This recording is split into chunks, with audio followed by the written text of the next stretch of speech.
Assalamualaikum warahmatullahi wabarakatuh. Baik, di sini saya akan menjelaskan salah satu metode pembelajaran, yaitu studi kasus. Studi kasus adalah rangkuman pengalaman pembelajaran atau pengalaman belajar yang ditulis oleh seorang guru atau dosen dalam praktek pembelajaran di kelas. Pengalaman tersebut memberikan contoh nyata tentang masalah-masalah yang dihadapi oleh guru pada saat mereka melaksanakan pembelajaran. Gunanya adalah melalui pengkajian studi kasus dalam pembelajaran dengan segala komponennya. Para guru dapat melakukan evaluasi diri, dapat memperbaiki diri, dan sekaligus dapat meningkatkan praktek pembelajaran mereka di kelas. Bagi para calon guru, kajian terhadap studi kasus akan dapat membuka wawasan mereka terhadap pembelajaran dan penanaman konsep bagaimana seharusnya pembelajaran ini berlangsung.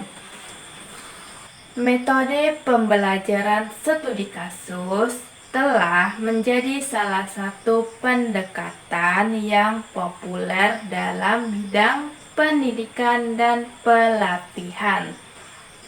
Metode ini melibatkan analisis mendalam terhadap kasus nyata, situasi, atau masalah yang relevan dengan materi yang sedang dipelajari.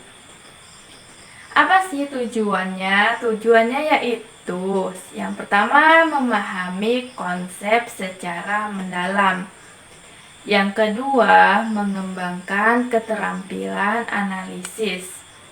Yang ketiga, meningkatkan kemampuan pengambilan keputusan. Yang keempat, meningkatkan keterlibatan dan partisipan. Yang kelima, mempersiapkan untuk dunia kerja. Terus, apa saja sih tahapan studi kasus? Yaitu yang pertama, pemilihan kasus yang menarik dan sesuai dengan tujuan pembelajaran. Yang kedua, analisis awal terhadap kasus serta mengumpulkan informasi yang diperlukan. Yang ketiga, identifikasi masalah utama yang terdapat dalam kasus tersebut. Yang keempat, mengumpulkan data dan informasi terkait kasus untuk mendukung analisis lebih lanjut. Yang kelima, analisis mendalam dengan menerapkan konsep dan teori yang dipelajari. Yang keenam, pertimbangan opini dan solusi yang mungkin terkait dengan kasus tersebut. Ketujuh, yaitu diskusi kelompok untuk memecahkan masalah yang terdapat dalam kasus. 8. Penarikan kesimpulan berdasarkan analisis kasus yang telah dilakukan. 9. Melakukan evaluasi terhadap proses dan hasil pembelajaran dari studi kasus tersebut. Terus, apa saja sih kelebihan studi kasus? Yaitu yang pertama, peserta didik dapat mengaitkan teori dengan kasus nyata, sehingga pemahaman mereka menjadi lebih mendalam. Yang kedua, membantu peserta didik mengembangkan keterampilan analisis, pemecahan masalah, dan pengambilan keputusan. Yang ketiga, yaitu meningkatkan keterlibatan dan partisipan peserta didik dalam proses pembelajaran. Yang kelima, merangsang diskusi kelompok dan memperluas wawasan peserta didik.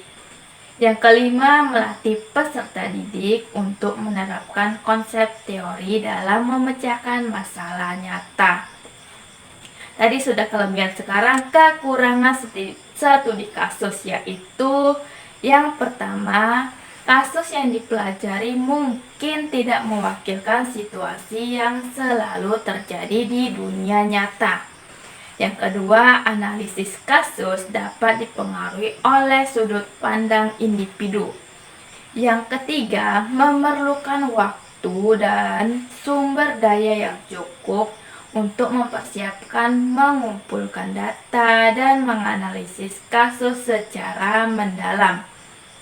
Yang keempat, hasil dari studi kasus mungkin sulit untuk dipecahkan ke situasi yang berbeda.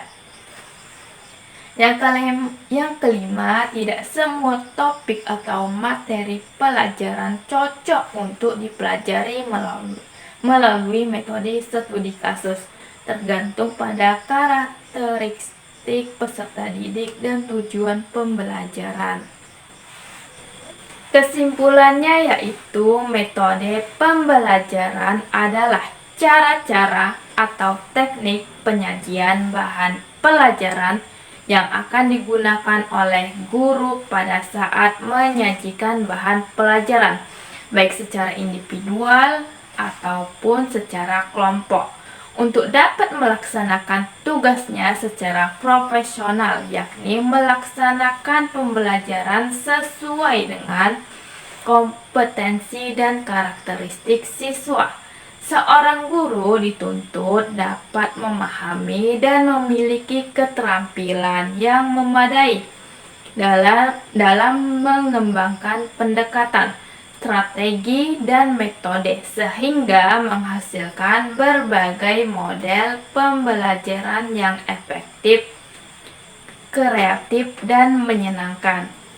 Metode pembelajaran ini memiliki kelebihan dan kekurangan. Untuk menyempurnakan proses belajar mengajar, sebaiknya menggunakan metode pembelajaran sesuai dengan kebutuhan peserta didik, sehingga pemahaman materi cepat dipahami dengan meningkat. Demikianlah materi yang bisa saya sampaikan. Semoga apa yang saya sampaikan dapat menambah wawasan untuk saya dan teman-teman yang menonton. Wabillahi taufiq wal hidayah. Wassalamualaikum warahmatullahi wabarakatuh.